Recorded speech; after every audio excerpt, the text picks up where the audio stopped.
Hi to everyone. ఇప్పుడు మనం చూస్తున్నది సన్ఫ్లవర్ ప్లాట్ అన్నమాట. ఇందులో మనం గమనించేటటువంటి గొప్ప మెకానిజం ఏంటంటే హీలియోట్రోపిజం. అంటే ఉదయం సూర్యుడు ఉదయించిన దగ్గర నుంచి సాయంత్రం అస్తమించే వరకు సూర్యుడితో పాటు ఇది తన యొక్క హెడ్ పోర్షన్ ని రొటేట్ చేస్తూ ఉంటుందన్నమాట. అందుచేత దీన్ని మనం తెలుగులో ప్రొద్దుతిరుగుడు పంట అని అంటుంటాం. మనందరికీ తెలిసినట్టుగానే ఈ యొక్క సన్ఫ్లవర్ అనేది క్రాస్ పాలినేటెడ్ ప్లాంట్.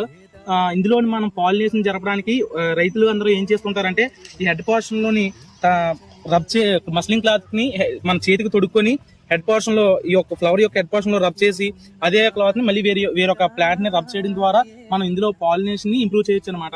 అదే విధంగా 1 హెక్టార్ కి 5 బీహైవ్లు పెట్టుకోవడం ద్వారా కూడా మనం ఇందులో ఉండేటువంటి పాలినేషన్ పర్సంటేజ్ ని ఇంప్రూవ్ చేయొచ్చు. ఇక మనం విత్తనం నాటిన దగ్గర నుంచి 30 నుంచి 60 రోజుల మధ్యలో 20 ppm కాన్సన్ట్రేషన్ కలిగినటువంటి నాప్థలిన్ ఎసిటిక్ యాసిడ్ ని స్ప్రే చేసుకోవడం ద్వారా మనం ఇందులో మంచిగా సీడ్ సెట్టింగ్ వచ్చేటట్టు చేసుకోవచ్చు. అదే విధంగా హెక్టార్ కి 20 kg సల్ఫర్ కంటెంట్, మనం ఇది ఆయిల్ సీడ్ క్రాప్ కాబట్టి సల్ఫర్ 1 హెక్టార్ కి 20 kg మనం అప్లై చేయడం ద్వారా ఇందులో ఆయిల్ కంటెంట్ ని ఇంప్రూవ్ చేయొచ్చు అనమాట.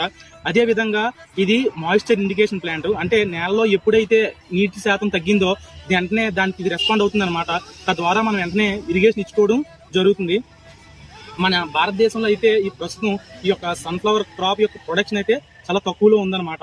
ఇందులో మేజర్గా మేము గమనించినటువంటి డ్యామేజ్ ఏంటంటే బర్డ్ డ్యామేజ్. ఎప్పుడైతే క్రాప్ సీడ్ సెట్టింగ్ కి తయారవుతుందో ఉదయాన్నే రామచిలుకల యొక్క బెడద చాలా ఎక్కువగా ఉందన్నమాట. సో వాటిని మనం కంట్రోల్ చేయాలంటే ఏదైనా రిఫ్లెక్టివ్ రిబ్బన్స్ అదే విధంగా సౌండ్స్ చేయడం ద్వారా మనం వాటి నుంచి మన క్రాప్ ని కాపాడుకోవచ్చు అనమాట. Thank you.